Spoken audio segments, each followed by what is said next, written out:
ነው ያለነው ከኋላችን በጊቤ 3 ግድብ ምክንያት የተፈጠረው ሐይቅ አለ እንደምታዩት ውይይታችን ይቀጥላል ከተለያየ ዕውቀት ካላቸውና ከየሙያው ከመጡ ምሁራን ጋር ነው ቀጣዩ ተናጋሪያችን ደግሞ ዶክተር ከይረዲን ናቸው አመሰግናለሁ እኔ እንግዲህ ያው እንደ ማህበራዊ ሳይንስ ላይ በተለይ አንትሮፖሎጂ ባለሙያ ከትውልድ ግንባታ ጋር እንደሚገናኝ ባህል ትውልድ ላይ ያለውን ተጽዕኖ ባህልንም ደግሞ ትውልድ እንደሚገነባቡ መጽሐፉ እንዴት አየው ከሚለው ነው የሚሄደው በተወሰኑ ፖይንቶች ላይ ነው ማነሳው አንደኛ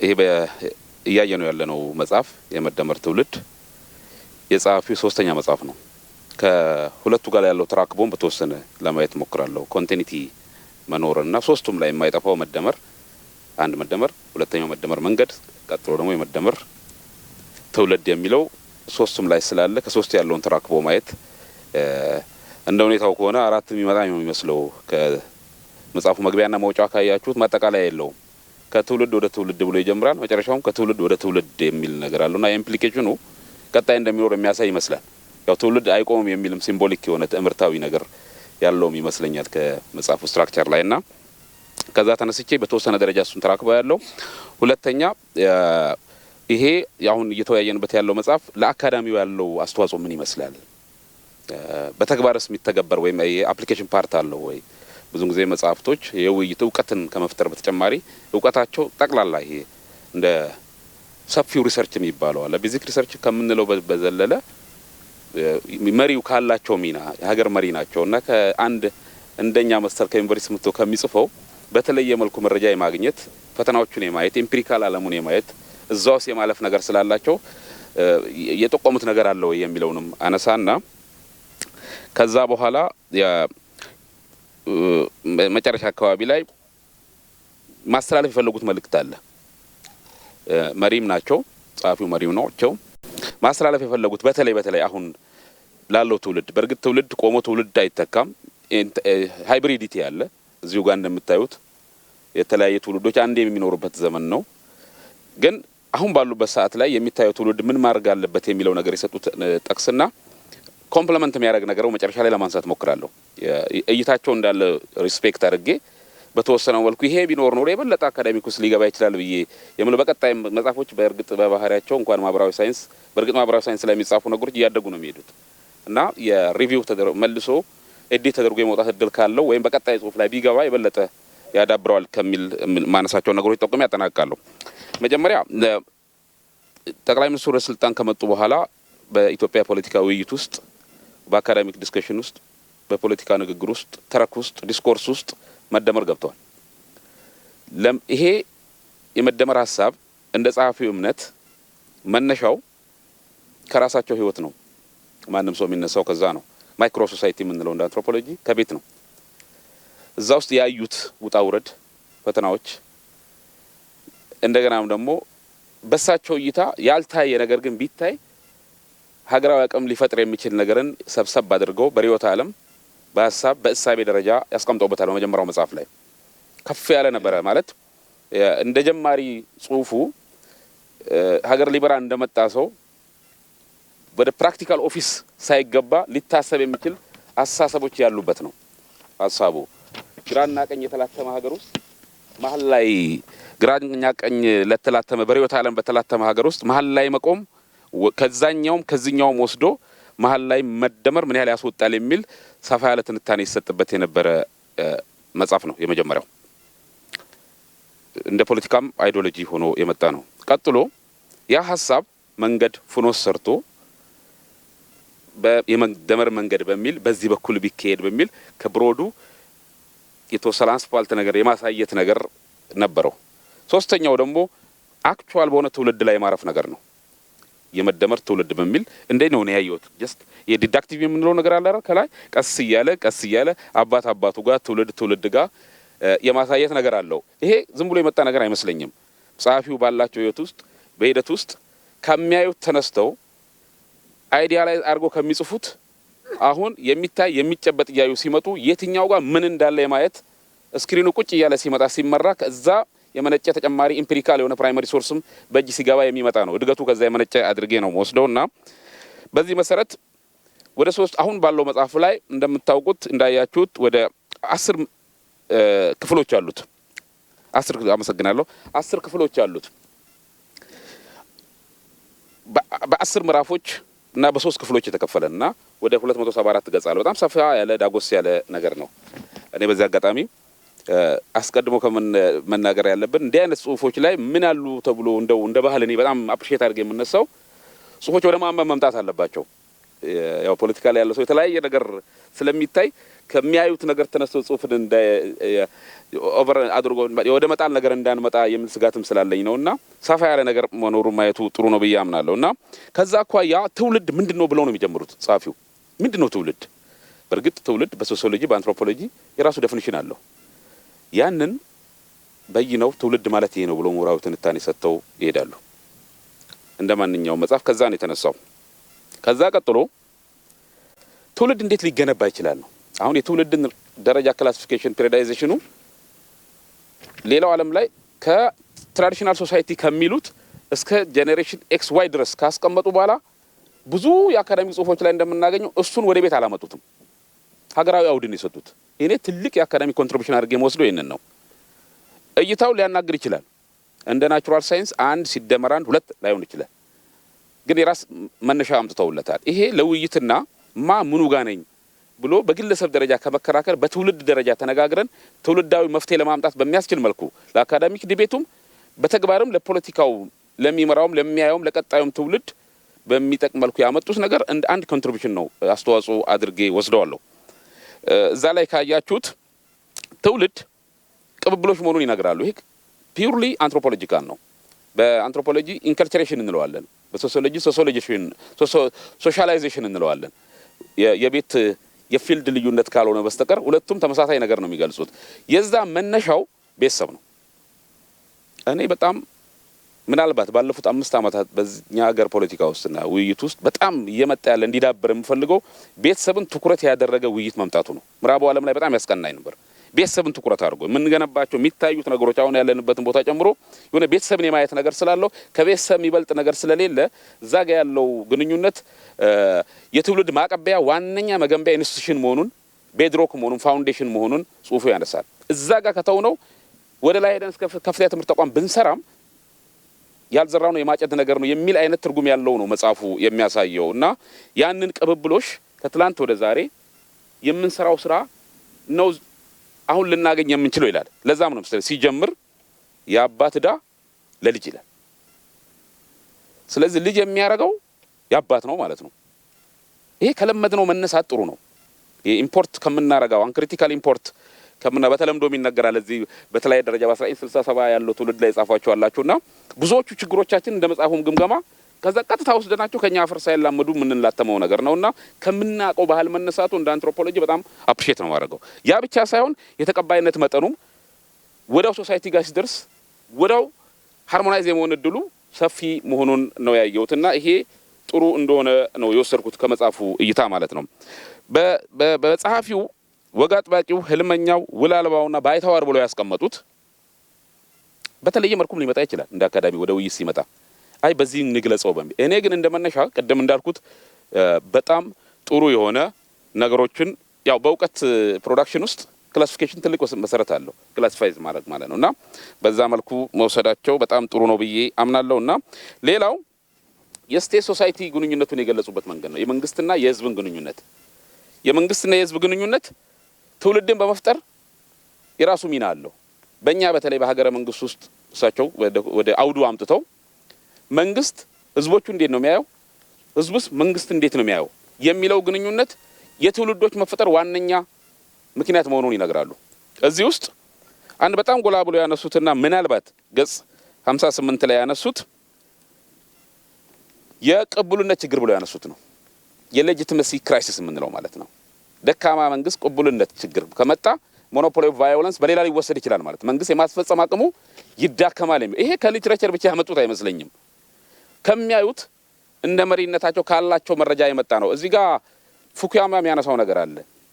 ፖለቲካል ዲኬይ ኤንድ ፖለቲካል ኦርደር የሚል እዛ ላይ የሚያነሳው ምንድነው ገቨርናቢሊቲ ነው። በአንድ ሀገር ውስጥ የፖለቲካ እድገት መገለጫው ገቨርናቢሊቲ መኖሩ ነው የሚለው ምን ማለት ነው? መንግስታት ለሚያወጡት ፖሊሲዎች ተቀባይነትና ተፈጻሚነት ወሰን ያለ ከሆነ ፖለቲካው አድጋል ይላል። ያ ከሌለ ፖለቲካው አላደገም። ይሄ ደግሞ ዞሮ ዞሮ የቅቡልነት ችግር ያመጣና ያልተረጋጋ ሀገር ይፈጥራል ይላል። እዚህ ጋር በጣም ካለፉት ነገር በተለይ ባለፉት 2-3 ዓመት ካዩት ነገር ጻፊው እንደ ሀገር መሪነታቸው ይሄ ችግር ከባድ እንደሆነ ያሳያሉ። ለዛ ምንጩም ያስቀምጣሉ። ሁለት መሰረታዊ ለሀገረ መንግስት አለመረጋጋት ምንጭ ናቸው ብለው ጎላጎላ ወጥተዋል። እኔ ይሄ ከአካዳሚክ ውይይት በዘለለ ፖለቲካል ሳይንስ ለሚያስተምሩ ፖለቲካውን ለሚመሩ ጥሩ መነሻ ነገር እንዳለው ነው መጽሐፉ የሚያሳይ። ሁለቱ ነገሮች የሚሉት የአቅላይነት ችግርና የአክራሪነት ችግር ይሉታል። አቅላይነት ማለት ምን ማለት ነው? እንደ ጻፊው ገለጻ በገጽ 54 እስከ 59 በደንብ ተንትነውታል።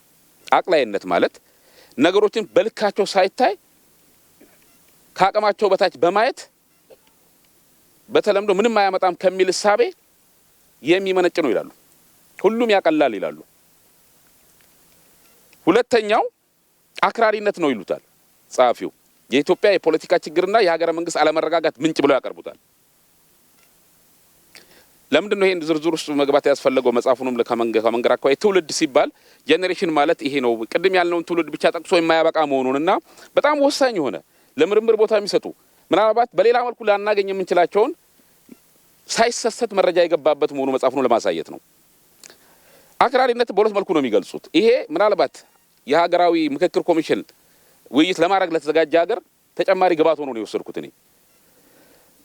አክራሪነትን ከጠቅላይነትና ከኔ ውጭ ሌላውን አላይም ከሚል ጠባብነት የሚመነጭ ብለው ቁጭ ያደርጉታል። ዲፋይን አድርገውታል፣ ፍሬም አድርገው ማለት ነው። እነዚህ ሁለቱ ችግሮች ይላሉ ተረካችንን ወይም ናሬሽናችንን ወስደውብናል ነው። ምን ማለት ነው? ቅድም ፉኩያማ እንዳለው መንግስት ህዝቡ ጋር ያለውን የተቀባይነት ገቨርናቢሊቲ ጎድቶታል ነው። ይሄ ዞሮ ዞሮ የገቨርንመንት ሌጂቲመሲ ክራይሲስ ሳይሆን የስቴት ሌጂቲመሲ ክራይሲስ አምጥቷል ማለት ነው። ማለት ኢትዮጵያ ምንድነው ወደሚለው እስከ መሄድ ያህል ነው ያመጣው ነው የሚሉት። በእኛ ሀገር ባህል ደግሞ እንደምታውቁት ያው ከሚፈራ ከመወደድ መፈራትን የመፈለግ ነገር ይታያል በመንግስት ደረጃ ላይ። ያለ መፈራት ነገር እንዲመጣ አድርጓል ብለው ጻፊው በደንብ አድርገው ተንትነዋል በመጽሐፋቸው። በሌላ መልኩ መጽሐፉ ላይ ያየሁት ምናልባት በተደጋጋሚ ጻፊው እንደ ሀገር መሪነታቸው ባላቸው ንግግር ሲገልጹ የምታዩት ቁጭት ነገር ይነበባል። ሀገርን በሌላ መልኩ ለምን አናያትም? ያላትን አቅም እዚህ ጋር ያለውን ቦታውን ጨምሮ ማለት ነው። ትንሽ እንደው ቀየር ቢደር ያለንን ነገር እንዳናይ የጋረደን ኢሉዥኑ ምንድነው የሚል ጥያቄ ይነሳባቸዋል ብዙ ጊዜ። ከዛ ውስጥ አንዱ ሶሻሊ ኮንስትራክት የተደረገው ረሃብን የገለጹበት መንገድ ነው። በጣም የሳበኝ ረሃብ ምንድነው የሚለው ርቦን ነው ወይስ ርቧቸዋል ተብሎ ተጽፎ ነው የራብን እንዲመስለን የተደረገው የሚል ነው። ይሄ ምን እንለዋለን? ሶሻሊ ኮንስትራክት የተደረገ የተገነባ እንድንቀበል የተደረገ ረሃብ የሚባል ነገር አለ እንደ ኢትዮጵያም እንደ አፍሪካም ይላሉ። በርግጥ ከጽሁፍ ተነስቶ አይመስለኝም። መሪ ከብዙ አካላት ይገናኛል፣ ከተለያየ ሁኔታ ይገናኛል፣ የሀገሩን አቅም ያያል። የሀገሩን አቅም ባየበት ደግሞ የሚከተለው የሚመራው ህዝብ እንዲያይለት ይፈልጋል። በተጻራሪ ሆኖ ቅድም ከአድዋ በኋላ በተነሱ ተረኮች የአቅም እንዳይታይ የሚፈልግባት ሀገር መሆኗንም ያያል። እዛ ቁጭት ውስጥ ጋሬጣ ሆኖ ካስቸገረን ነገር ድርቅና ረሃብን ፖርትሬት የተደረገበት መንገድ ነው። እሱን ቁጭ አድርገውታል። በደንብ ነው የዘረዘሩት። በአውሮፓ እንዴት ድርቅ ገርቶ ግን ድርቅን የአውሮፓ ታሪክ ውስጥ ልናረብ እንዴት እንዳልቻል፣ ኤሲያ ውስጥ ከፍተኛ ቁጥር ያለው ሰው በድርቅ ተጎድቶ ግን የኤሲያን ድርቅ እስካሁን ስናወራ የለም። እኛንን ዲክሽነሪ ውስጥ የምንታየው ለምን ርቦን ነው ወይስ ርቧቸዋል ተብሎ እንድናስብና ከዛ ርቦናን ብለን እንድናስብ ይሄንን ነገር አጉልተው አምጥተው ዲኮንስትራክት እንዲደረግ ፈልጋል ጻፊው። ይሄ ትልቅ ነገር ነው። እውነት ለመናገር ኢትዮጵያ ወደፊት ማሻገር ከተፈለገ ሀገር ያላትን አቅም ማስኬድ ከተፈለገ መሰል ነገሮች ተጽፈውብን ፍሬም ተደርገው የሚያስቡት እንድናስብ የሚደረገው ነገር መቀረፍ አለበት በሚል ያስቀመጡት ነገር ኢንተረስቲንግ ነው ብዬ ነው ማምነው።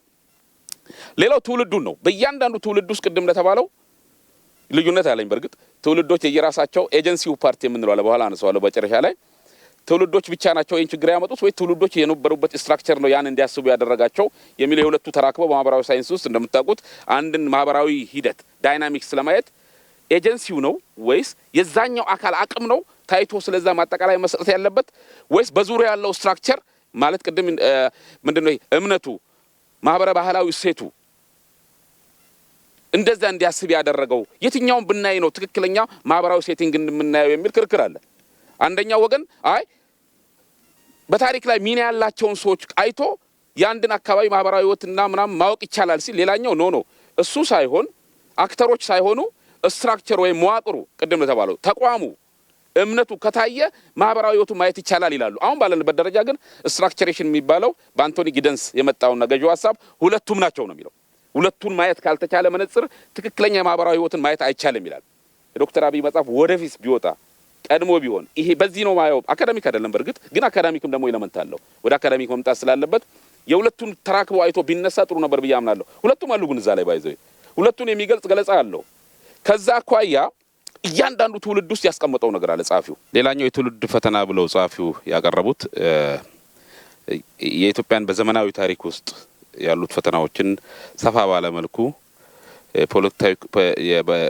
ፖለቲካዊ ክስተቶች እንደ ጻፊው አገላለጽ የፓራዳይሞች ብለው የሚገልጿቸው የጠቅላይነትና የልዩነት አስተምሮና የፖለቲካ መንገዶች ሁለት በተቃራኒ ጎራ የቆሙ ትውልዶችን በአንድ ሀገር ውስጥ ይህ ታላቅ ተቃርኖ ነው። በአንድ ሀገር ውስጥ ሁለት ለየብቻ ጥግ የቆሙ ትውልዶችን ፈጥረዋል ከዚህ በፊት ነው ብለው የሚገልጹት እና እነዚህ ጉዳዮች በኢትዮጵያ ፖለቲካ ታሪክ ውስጥ አሁንም ጭምር መገፋፋት፣ መጋጨት፣ አንዳንዴም መገዳደልም ጭምር ስላስከተሉ ሀገር እንዳያረጋጋ አድርገዋል የሚለው ለኔ እንደ አዲስ እይታ ነው። እንደ አዲስ እይታ ምለው ያው ትንታኔውን ሳይሆን ብዙን ጊዜ በፖለቲካ አሁን ባለው ውይይት ውስጥ የልሂቃን ግብግብ በሚል ነበር የሚገለጸው። አሁን በትውልድ ደረጃ መሆኑን ነው የገለጹትና የነገሩን ግዝፈት ነው የሚያሳየው። ሁለት ትውልዶች በአንድ ሀገር ውስጥ በጣም አብዛኛው የሚያገናኛቸው ጸባይ ያለ ግን ጥግ ቆመው ሀገርን ሰቅዘው ይዘዋል ነው። ይሄ የኃይል መበተን አጋጥሞናል ነው። ከዛ አኳያ ይሄ ትልቅ መፍትሄ እንደሚያስፈልገው ይሄ ካልተፈታ ይሄን የመሰለ አቅም ያለው ማህበራዊ ባህላዊ ድልብ ያለው ተፈጥሯዊ አቅም ያለው ሀገር ወደፊት እንዳይራመድ ያደርገዋል የሚል ውስጣዊ ምልከታ ያልተለመደ ነው። እኛ ሀገር ያውን ፓወር ላይ ያለ ሰው ሁልጊዜ አክቲቭ ሆነ ፓወር ላይ ያለ ሰው የጻፈው መጽሐፍ መሆኑ በራሱ ትልቅ ሆኖ ይሄ ችግሩን ውስጣዊ አድርጎ መነሳቱ አድንቄዋለሁ። ትልቅ ኮንትሪቢዩሽን አድርጌ ነው መወስደውና ለመፍትሄም ያው እኛ እንደምታውቁት እኛ ስንተነትነው ስንጽፍ ብዙውን ጊዜ ፓወርፖይንት ነው የሚኖረንና እዚህ ጋር ግን የጻፉ ሰው ፓወር ያለው ሰው ነው። ስለዚህ ፓወር ያለው ሰው ነውና ፓወር ያላቸው መሪ መፍትሄ ሲመጣ ለመፈጸም አቅም አላቸው ማለት ነው። እና እርዱኝ አይነት ነገር ነውና መጽሐፉን የሚያነባው ሰው ኮንትሪቢዩሽኑ እንዱ ዝም ብሎ ለውቀት ፕሮዳክሽን ብቻ ሳይሆን ችግሩ ይሄው ነው፣ ችግርን ማግኘት 50% መፍትሄም ስለሆነ በዚህ መልኩ እንሂድ የሚል ነገር ፍኖት የማሳየት ነገር አቅም ስላለው በዛ መልኩ ጥሩ ነው አድርጌ ነው የምወስደው። ሌላው ይሄን ትውልድ በእያንዳንዱ ትውልድ የየራሱ ፈተና አቅርበዋል። በመጨረሻ ግን አንድ የሚያነሱት ነገር አለ ደጋግመው ሀገራችን ያለችበት ቀጠና ጂኦፖለቲካውን ያስቀመጡበት መንገድ ኢንተረስቲንግ ነው። ትውልዱ ያን እንዲገነዘብ ይፈልጋሉ። ማለት ሀገርን ከማወቅ አለማወቅ ቁጭት አለ። ኢትዮጵያ ያላት አቅም ያለችበት ጂኦግራፊ ጂኦፖለቲካል አካባቢ ርቃ ማትረቅ የማችለው በመቅረቧ እድሉን ካልተጠቀመች መጎዳቷን ማስቀረት እንደማችል ትውልዱ ማወቅ አለበት። ውስብስብ ችግር ውስጥ ያለነው ነው። ስለዚህ ቀጣዩ ትውልድ ይላሉ ጻፊው ውስብስብ የዓለም አቀፍ የኃይል አስተላለፍና የሀገራችንን ቀጣይ ህልውና የሚፈታተን በመሆኑ በተለይ ያለንበት የምስራቅ አፍሪካ ቀጠና ቀጣዩ ትውልድ ይላሉ የመደመር ትውልድ ማለት ነው። አምስተኛው ነው። ይሄ ትውልድ ይሄን እንዲያውቅ አድርጎ መቅረጽ የግድ ነው የሚሉት። ይሄ የትውልድ ግንባታ ላይ ለሚሰሩ የሚኒስቴር መስሪያ ቤቶች ትልቅ አሳይመንት አድርጌ ነው የምወስደው። ትምህርት ሚኒስቴርን፣ የእምነት ተቋማትን፣ ቤተሰብ ይሄን እንዲያስቡ ልጆች ጎረቤቴ ማን አለ ከሚል ለምን ሂድ የሚለው ከዚህ ወጥቶ ከፍ እንዲል ማድረግ ይጠበቅብናል ነው። ተረታችንም አባባሎቻችን የቤት ሪክሩትመንት ሶሻላይዜሽንም ጭምር በዚህ ደረጃ ማድረግ አለብን። ከቤት እስከ ዩኒቨርሲቲ ስራችን ይሄ መሆን አለበት። የኛ ናሬሽን ይሄ ከሆነ ብቻ ነው ትውልዱ አሁን ከምንላቸው ነገር ሊወጣ የሚችለው የሚል ነገር ያቀርቡበት እይታ በጣም ኢንተረስቲንግ ነው ብዬ ነው ማምነው። በመጨረሻ የዚህ ትውልድ ፈተና ምንድነው ይላሉ ገጽ 25 ላይ የዚህ ትውልድ ፈተና ይላሉ የዘር የሃይማኖት የፖለቲካ አታይና የግል ፍላጎታችንን አሸንፈን አዲስ ትውልዳዊ መፍትሄ ማበጀት አለብን። እነዚህ ችግሮች ናቸው የኛ ነው የሚሉት። ትልቅ ፈተና ነው ብሎ ነው ያቀረቡት። ስለዚህ ይሄ ትውልድ ማወቅ ያለበት ትውልዱ አብሮ የተገመደና አታዩን እንዲያሰፋ ማድረግ ይጠበቅብናል ነው። በዚህ ሚና ይጫወት ለሚለው ገጽ 206 እና ከዛ በኋላ ባለው ይገልጹታል። ምን ማድረግ አለበት? የተቋማት ሚና እዚህ ጋር ነው የሚመጣው። ትምህርት እንደምናውቀው የሰው ስብዕና ከመቅረጽ ትልቅ ሚና ይጫወታል። የትምህርት ስርዓታችን የትምህርት ይዘታችን ከኬጂ እስከ ዩኒቨርሲቲ ያለው የሀገርን እይታና ችግሮችን በሚፈታ መልኩ ነገር ግን ትውልዱን ከፍ በሚያደርግ መልኩ መስራት አለበት። የሚዲያ ሚናንም በጣም አጉልቶ ያስቀምጡታል። የጂኦፖለቲካ እይታ ለውጥ ያስፈልገናል ነው የሚሉት። ያለንበት አካባቢ እዳ ሳይሆን እድል የያዘ ነው። ካልተጠቀምነው ግን ወደ እዳ ይቀየራል። አቮይድ ማድረግ አንችለውም ያሉበት መንገድ በጣም መጽሐፉ ምን ያህል ርዕሱ ትውልድ ሆኖ ነገር ግን የኢትዮጵያ ማህበራዊ፣ ፖለቲካዊ፣ ኢኮኖሚያዊ ችግሮች በጥልቀት መገምገሙን ያሳያል። እኔ መጨረሻ ላይ የምጠይቀው ጥያቄ አለ። አንድ ማህበራዊ ሳይንስ ላይ ሰው ሲጽፍ ፖዚሽን የሚባል ፓርት አለው። ጻፊው የቱ ጋር ነው ያለው? ፖዚሽኑ ነው። ዲክሌር አድርጎ መነሳት ቢችል መጽሐፉ ጥሩ ነበር። ለምሳሌ እናውቃለን መደመር አሁን ያለው መንግስት እይታ መሆኑን አውቃለሁ። ነገር ግን መጽሐፉ ላይ ይህ ጽሁፍ የጻፊው እንደ ሀገር መሪ የፖለቲካ ርዕዮተ ዓለም ነው ብሎ የሚነሳ ነገር ቢሆን ከመጀመሪያው ላይ ብቻ ጥሎ ባይነሳና እዚህም ጋር ዲክሌር ቢደረግ ከፓርቲና ከመጽሐፉ ያለው ግንኙነት ከመንግስት ተቋማትና ከመጽሐፉ ያለው ግንኙነት ኮኔክሽኑን በደንብ ማሳየት ይችል ነበር ብዬ አምናለሁ። ምክንያቱም እዚህ ውስጥ የቀረቡ ነገሮች በአብዛኛው በተቋማት መስራት እንዳለባቸው ስለሚጠቁም ማለት ነው። እዛ አካባቢ ላይም በቀጣዩ ስራዎቻቸው ላይ ይሄን ያሳያሉ ብዬ አምናለሁ። አንዳንድ ነገሮች ወርዲንጎች ያዩዋቸው አሉ። በተለይ ገጽ 68 ላይ እዛ አካባቢ ላይ የሚታዩት ቶናቸው ቶን ዳውን ቢሆኑ ጥሩ ነው ብዬ አምናለሁ። ከሀገራት በሚኖረን ግንኙነት ከዓለም አቀፍ ተቋማት ከሚኖረን ግንኙነት አኳያ ጋር ጽሁፉ የተወሰነቹ ወርዲንጎች ላይ ቢል ለማለት ነው። በጥቅሉ ግን ይሄ መጽሐፍ እውነት ለመናገር ክቡራን ተመልካቾቻችን፣ የፖሊሲ ቀራጮች፣ የመንግስት አካላት ሁሉም ማለት ነው እኛን ጨምሮ አካዳሚክ ባለሙያዎች መጽሐፉ በሌላ ጊዜ ላናገኝ የምንችላቸው በጣም በርካታ ኤምፒሪካል ሪች የሆኑ መረጃዎች ይዟል። እነዚህ ጉዳዮች የዲቤት አካል መሆን አለባቸው። ነፍስ ዘርተው በሰው ሕይወት መግባት አለባቸው። ነፍስ ዘርተው በተቋማት ውስጥ መግባት አለባቸው። ያኔ ነው ኢትዮጵያ መቀየር የምትችለው። የምን እምነት አለኝ። ለመጽሐፉ ጸሐፊ በተለይን ዝግጅት ላዘጋጁት ያልተለመደ ነው። መሪ ካለፈ በኋላ ነው ጽሁፍ የሚጻፈውና በዚህ ፈተና ውስጥ በዚህ ተርቡለንት ውስጥ ይሄን ለጻፉት የሀገራችን መሪ ክቡር ጠቅላይ ሚኒስትር ልዩ ክብር አለኝ። ይሄን ዝግጅት ላዘጋጃችሁት ደግሞ ድፍረትም ነው። በእውነት እንዲህ ነው መጽሐፍ የሚያድገው። መደመርም የተባለው ይሄ ነው። ሀሳብ ይጨመራል፣ ሀሳብ ያድጋል፣ ወደ ውይይት ይመጣል። በዚህ መልኩ ማምጣት ትልቅ ቦልድ የሆነ ስታንድ ነው። በዚህ መልኩ መቀጠል አለበት ብዬ አምናለሁ። አመሰግናለሁ። እናመሰግናለን ዶክተር ከይረዲንን። ለሁለት ሰዎች ቀጣውን እድል ሰጣለሁ አጫጭር የሆኑ ምልከታዎቻቸውን እንዲያካፍሉን፣ ለይኩኖና ለዶክተር ታምራት። አመሰግናለሁ። እኔም ማነሳቸው ሀሳቦች ቀደም ሲል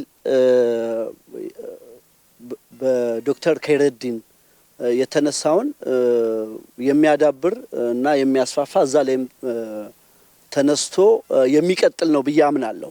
እኔ የመደመር ትውልድ መጽሐፍ ላይ ቀደም ሲል መጠነኛ የሆነ በጥቂት ደቂቃዎች የተወሰነ ምልከታ ቀደም ሲል አቅርቤ ነበርና እዛ ላይ ያሉትን አልደግማቸውም። አሁን የምመለከተው የመደመር ትውልድ መጽሐፍ እንደ መጽሐፍ በአጠቃላይ ከታሪክ አንጻር እንዳጠቃላይ፣ ሁለተኛ ደግሞ በኢትዮጵያ ታሪክ የመሪዎች የመጽሐፍ ልምምድ አንጻር በሚለው ላይ ብቻ እወሰናለሁ። እንግዲህ ዶክተር አብይ የመደመር ትውልድ መጽሐፍ ላይ የመደመርን ጉዳይ አንስተዋል። ይሄ ከታሪክ አንጻር ስንመለከተው ምንጊዜም እንደዚህ አይነት ርዕሰ ጉዳዮች ሲታዩ ሲነሱ በጊዜና በቦታ ወይም ታይም ኤንድ ስፔስ ይቃኛሉ። ስለዚህ ከጊዜ አንጻር በተለይ ከ20ኛው ክፍለ ዘመን መጀመሪያ እስከ 21ኛው ክፍለ ዘመን መጀመሪያ ባለው ጊዜ ውስጥ ያሉትን የተከታታይ ትውልዶች ተመልክተውበታል። እናም እንደ ማንኛውም የታሪክ ሁነት ወይም በታሪክ ውስጥ ሊታዩ እንደሚችሉ ማንኛውም ክስተቶች የመደመር ትውልድ መጽሐፍ ከጊዜ አንጻር ለአንድ ክፍለ ዘመን ያህል የሚሆን ጊዜ ተከታትሎ የመጡ ትውልዶችን ዳሶበታል። ለዚህ ከጊዜ አንጻር በደንብ አድርጎ ሽፋኑን ሰጥቷል። ከጊዜ አንጻር የመደመር ትውልድ በየትውልዶቹ ውስጥ ያለውን ተከታታይ የትውልዱን እድሜ ብቻ ሳይሆን በተለይ ትልቅ ትኩረት ያደረገው በዚህ ዘመን ከ20ኛው ክፍለ ዘመን መጀመሪያ እስከ 21ኛው ክፍለ ዘመን መጀመሪያ ያጋጠሙ ትልልቅ እና ተጽዕኖ ፈጣሪ ሁነቶች ላይ ነው ትኩረት አድርጎ ዝም ብሎ በየ20 ዓመት በየ30 ዓመት የተከታተለውን ትውልድ እድሜ መቁጠር ሳይሆን ዋናና ተጽዕኖ ፈጣሪ ምናልባትም መዋቅራዊ ኃይሎች ወይም ስትራክቸራል ፎርስ ብለን ልንላቸው የምንችላቸውን ሁነቶች ላይ ነው ትኩረት አድርጎ መጽሐፉ የተጻፈው። ሌላው ከቦታ አንጻር ነው። ከቦታ አንጻር ያው የመደመር ትውልድ ያው ስለ ኢትዮጵያ ነው ልንል እንችላለን። ግን በተለይ ወደ መጨረሻዎቹ ምዕራፍ ላይ ስንመለከት የመደመር ትውልድ ከቦታ አንጻር ከኢትዮጵያ በተጨማሪ የአፍሪካ ቀንድና የመካከለኛው ምስራቅ ላይ ትኩረቱን አድርጎ ሰርቷል። ስለዚህ ምን ያህል ጉዳዮቻችን የአፍሪካ ቀንድ ጉዳይና ከመካከለኛው ምስራቅ ጋር በተለይ የተቆራኘ እንደሆነ የሚያመለክት እንደሆነ እናያለን። ሌላውና በደንብ ዶክተር ከይረዲንም ቀደም ሲል እነ ዶክተር ደበበም ያነሱት አንድ ጉዳይ አለ። ያ ምንድነው? የዓላማ ጉዳይ፣ የተልእኮ ጉዳይ ምን ትውልዱ በተለይ የመደመር ትውልድ ሊያደርገው ይገባል ብለው በመጽሐፋቸው የጠቀሱት ጉዳይ በታሪክ ሂስቶሪክ ሚሽን የታሪክ ተልእኮ ተብሎ የሚቀመጥ ጉዳይ ነው እና ይሄ ደግሞ በነገራችን ላይ ጸሐፊው ራሳቸው በዚህ በታሪክ ተልእኮ ጉዳይ ላይ ያላቸውን የጊዜ የለንም መንፈስ እና እጃችን ላይ ያሉት ችግሮችን የመፍታት ጉዳይ አንገብጋቢ እንደሆነ በእንግሊዝኛው ሴንስ ኦፍ አርጀንሲ እንዳለ በደንብ የሚያመለክት ነው። ስለዚህ አንድ ይሄ ትውልድ የታሪክ ተልእኮ አለው ብለው ያምናሉ። ቀደም ብሎ የነበረውንም በነገራችን ላይ ትውልዶቹን እያንዳንዱን ትውልድ ከየዘመናቸው አንጻር የነበረባቸውን የታሪክ ተልእኮ ወይም ሂስቶሪክ ሚሽን አንጻር ነው የገመገሙት። እዚህኛው ላይ ደግሞ በደንብ አትኩረው የሰሩት የጻፉት ምንድነው? የመደመር ትውልድ ትልቅ የሆነ ታሪካዊ የሆነ ተልእኮ አለው። ያም ደግሞ ያለብንን ችግር አሁኑኑ ጊዜ ሳይጠፋ ልንፈታው ይገባል ብለው አስቀምጠዋል። ሲያስቀምጡም በመጽሐፉ ላይ ጊዜና ቦታ ያልወሰነው የማይወስነው ምናብ ብለው ያስቀመጡታል። የመደመር ትውልድ ያሉበትን ፈተናዎች ተሻግሮ ችግሮቹን ቀርፎ በጣም ጠንካራ የሆነ አገር ለመጪው ትውልድ የማስተላለፍ ታሪካዊ ሚና ጊዜ የሚሰጥ እንዳልሆነ በደንብ አተኩረው ደጋግመው ነው የሚጽፉት። የመጽሐፉ መጨረሻ መውጫው ላይም የሚያነሱት ይህንኑ ሐሳብ ነው። ይሄ ደግሞ የሚመጣው በተለይ እሳቸው የመንግስት ኃላፊ ሆነው ከፍተኛ የሆነ የመንግስት ስልጣን ኃላፊነት በእጃቸው ኖሮ ያሉትን ችግሮች በደንብ ስለሚያዩት፣ ሁለት ፈተናዎቹንና የጊዜን ትርጉም በደንብ ስለሚረዱት ዛሬ ካላደረግነው መቼም አናደርገውም የሚል ከፍተኛ የሆነ የጊዜ የለንም መንፈስ ወይም የሴንስ ኦፍ አርጀንሲ ውስጥ እንዳሉ የምንረዳው ነው። ይሄ ቀጥሎ ከማነሳው ጉዳይ ጋር አብሮ የሚታይ ይሆናል። ምንድነው? በኢትዮጵያ ታሪክ መሪዎች መጽሐፎችን በሚጽፉበት ጊዜ ጽፈዋል። ቀደም ሲል በኢትዮጵያ ታሪክ በ15ኛው ክፍለ ዘመን አጼ ዘርዓ ያዕቆብ በርከት ያሉ መጽሐፍት ጽፈዋል እንደ መሪ። አብዛኛው የመጽሐፍቱ ይዘት ሃይማኖታዊ ቢሆንም ጽፈዋል። ሄደን 20ኛው ክፍለ ዘመን ላይ በጣም የሚታወቀው የቀዳማዊ ኃይለ ሥላሴ ሕይወቴና የኢትዮጵያ እርምጃ የሚል መጽሐፍ አንድ መጽሐፍ ሁለት ብለው ጽፈዋል። ቀጥሎ ኮሎኔል መንግስቱ ኃይለ ማርያም ከስልጣን ከተነሱ በኋላ እንደዚሁ መጽሐፍ ጽፈዋል። ትግላችን የሚል መጽሐፍ ጽፈዋል። ቅጽ አንድና ቅጽ ሁለት ብለው ጽፈዋል። አሁን እነኚህ መሪዎች ዶክተር አብይም ጽፈዋል። ዶክተር አብይ እነኚህ መጽሐፎች ሲጽፉ ቀደም ካሉት መሪዎች ለየት የሚያደርገው ምንድነው? በስልጣን ወይም በስራ ዘመናቸው የመጀመሪያዎቹ ወራት ልንል እንችላለን ጊዜ ነው የጻፉት። ስለዚህ ወደ ኋላ ተመልሰው የሰሯቸውን ስራዎች ክሮኒክል የማድረግ ጉዳይ ሳይሆን አሁንና ነገ የሚሰራው ስራ ላይ ነው አተኩረው እየሰሩ ያሉ። ስለዚህ መጪው ጊዜ የታሪክ ተልእኮን የመወጫ ጊዜ መሆኑን ተገንዝበው ለዛ ደግሞ ፍኖተ ካርታ ሊሆን የሚችሉ መጽሐፍት ናቸው እየጻፉ ያሉት። ሌሎቹ ለምሳሌ ከሳቸው ቀደም ብሎ የጻፉት ኮሎኔል መንግስቱ ኃይለማርያም ሁሉ ነገር ካለቀ በኋላ ለአንዳንድ የመጽሐፍትና የአይዲዮሎጂ ክርክሮች ምላሽ ሊሆን በሚችል መንገድ አፖሎጂቲክ ወይም ሰበብ ደርዳሪ የሆኑ ነገሮችን ለማስቀመጥ ብለው የጻፉት ነው። የቀዳማዊ ኃይለ ሥላሴን ህይወቴና የኢትዮጵያ እርምጃን ደግሞ ስንመለከት እርሳቸውም ረጅም የሆነ የስልጣን ዘመን ነበራቸውና የሰሯቸውን ስራዎች ወደ ማጠቃለያው ላይ ይሄንንም ሰርተናል፣ በዚህ ፈተና አልፈናል፣ ኢትዮጵያ ደግሞ በዚህ ተራምዳለች ብለው ወደ መጨረሻው ላይ ያለውን ጉዳይ ነው የጻፉት። ይሄኛው መጽሐፍ ግን የታሪክ ተልእኮን የትውልድ ተልእኮን ከግምት አስገብቶ ዛሬ ላይና በተለይ ደግሞ ዛሬ ላይ ብቻ ሳይሆን ነገን ታስቦ ተደርጎ የተሰራ ከመሆኑ አንፃር ትልቅ ፋይዳ አለው። ካለፈ በኋላ የተጻፈ ባለመሆኑም በሂደት እየተጻፉ ላሉትም መጽሐፍትና እሳቢዎቹም ግብአት በሚሆን መንገድ ስለሆነ ለየት ያደርገዋል። ከታሪክም አንፃር የምንመለከተው ከሆነ ከፍተኛ የሆነ የታሪክ ተልእኮ ንቃት እና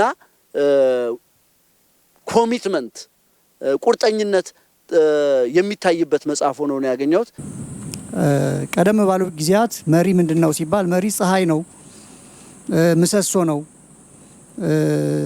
ወይም ደግሞ ዘዋሪ ሹፌር ነው የሚሉ የመርከቡ ዘዋሪ ነው የሚሉ ምሳሌዎች ነበሩ። እነዚህ እንደ ውዳሴ ከንቱ ካልታዩ እውነተኛ የሆነ ተምሳሌትነት አላቸው። ለምሳሌ ፀሐይ ነው ይባላል። ትክክለኛ መሪ ወይም ሁነኛ መሪ ያላገኙ ህዝቦች ሲጨልምባቸው እናያለን። አሁን በከተማችን ውስጥ ከጎረቤት ሀገራት ፈልሰው የመጡ የጨለመባቸው ሰዎች እናገኛለን። ቤትም ፈርሶባቸው እናገኛለን። ዘዋሪም አጥተው የሚሰጥሙ ሰዎች እንደዚሁ በተለይ የምስራቅ አፍሪካ ገጠመኞች እንደሆኑ በብዛት እናያለን እና እውነት ነው። ወደኛ ዘመን ስንመጣ ግን እኔ መሪን በምን ትገልጣለህ ብባል ልገልጽ የምፈልገው ምንድነው? መሪ የጥያቄ ቋት ነው። በርካታ ጥያቄዎች ወደ መሪ ይሄዳሉ። እያንዳንዱ ዜጋ መሪውን የማግኘት እድል ቢያጋጥመው ዋና ስጦታው ጥያቄ ነው። እኔ ለምሳሌ መሪያችንን ዶክተር አብይን ባገኛቸው የው መዘክር ዳይሬክተር ነኝና እንደው በወረቀት ዋጋ ምክንያት ህትመት በጣም ንሯል፣ ደራሲያን ሊያሳትሙ አልቻሉም። ዶክተር ዳኛቸው መጽሐፍ አዘጋጅቷል እና ከቀረጥ ነፃ እንዲሆን ወረቀት ባኮትን ትእዛዝ ይስጡ ማለት አይቀርም። እርግጠኛ ነኝ እንዲህ አይነቱን ደግሞ ጥያቄ በጥሩ ሁኔታ እንደሚመልሱት። በዚህ ሁኔታ ሁሉም ሊባል በሚችልበት መንገድ በተደራጀ መልክ ጥያቄውን ለመሪው ያቀርባል። ከቀድሞ ጊዜ በተለየ ደግሞ የአሁን መሪዎች አብዛኛውን ጥያቄ በቀጥታ የመስማት እድል አላቸው። ተጣርቶ ምን ተብሎ መኳንንቶቹ አጣርተውላቸው ሳይሆን ራሳቸው በቀጥታ የማግኘት እድል አላቸው እና በዚህ የተነሳ የመደመር ትውልድ ላይ ዋና ፈታኝ ሊባሉ የሚችሉ የሀገሪቱ ጥያቄዎች ተንጸባርቀዋል ብዬ ነው ማምነው። ስለዚህ ለማንበብ ይህንን መጽሐፍ ለማንበብ ስንሞክር የተጠቃለሉ ወይም ደግሞ ያለቀላቸው ሀሳቦችን ሳይሆን የምናገኘው ቢጋር ወይም ደግሞ አውትላይን ልለው እችላለሁ። በዋና ሀሳቦች ላይ አውትላይን ሆኖ አገኘዋለሁ እና ይህ አውትላይን እያንዳንዱ ሀሳብ በጣም በርካታ ገጾች ያሉት ራሱን የቻለ አንዳንድ መጽሐፍ ሳይሆን ብዙ መጽሐፍት ሊወጣው የሚችል ሀሳብ ነው ያለው። ስለዚህ አንዱ የኔ የንባብ ስልት ምንድነው? ወጡ ሀሳብ ምንድነው የሚል ጥያቄ በማንሳት ወጥ ሆኖ ያገኘሁት እኔ መጀመሪያ ላይ ዶክተር ዳኛቸው ፓራዳይም ሽፍት በሚል ያነሳው የአቅጣጫ ለውጥ አቅጣጫ ገጽታ ነው። ገጽ ወዴት ነው እያመራን ያለ ነው። የሚለው ዋናው ጥያቄ ነው እና ቶኑ ዋናው የድምጸቱ ኡኡታ ነው ልል እችላለሁ።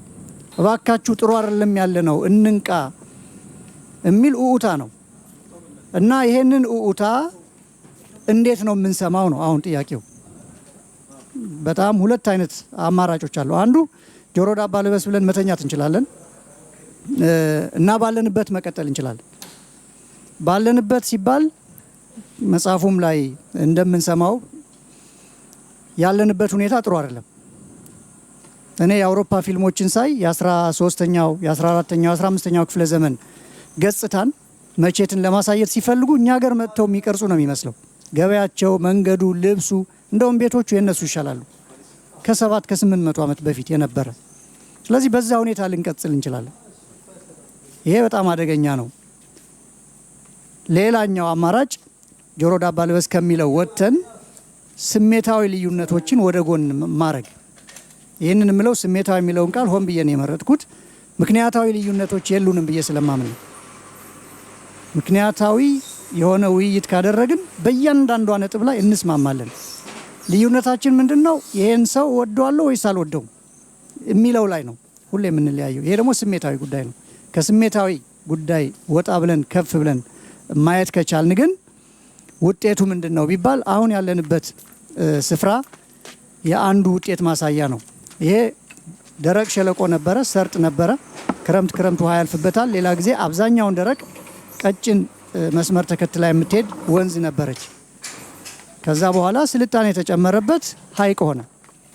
ሐይቅ ማለት ደግሞ ራሱ በምሳሌነት እንኳን ሲገለጥ ደረቅ የነበረ መሬት ምድረ በዳ የነበረ ሐይቅ ሆነ ሲባል የህይወት ማፍሪያ፣ የህይወት ማለምለሚያ፣ የህይወት መጋቢ የሚሆን ነገር መፍጠር ይቻላል ማለት ነው። ይሄ ነው የመጽሐፉ ምኞት።